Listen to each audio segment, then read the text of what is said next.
ungeniwa na pressure. Kwa nini? Wajua tangu umeondoka umeenda kwa mamako akasema kuwa anaumwa. Toka kipindi hicho mimi nakupigia simu sikupati, piga simu sikupati.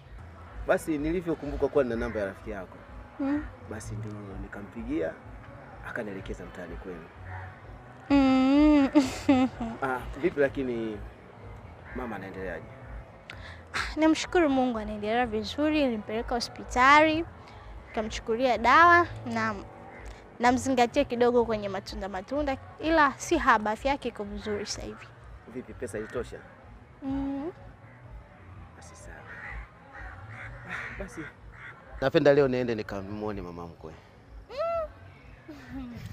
Una utani Mr. wewe. Hilo haliwezekani. Mamangu ni mkali.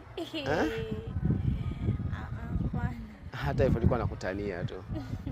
Sasa nitakuongeza pesa nyingine kwa ajili ya matumizi ya saa hizi.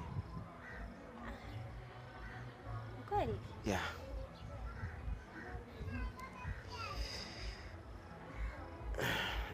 Si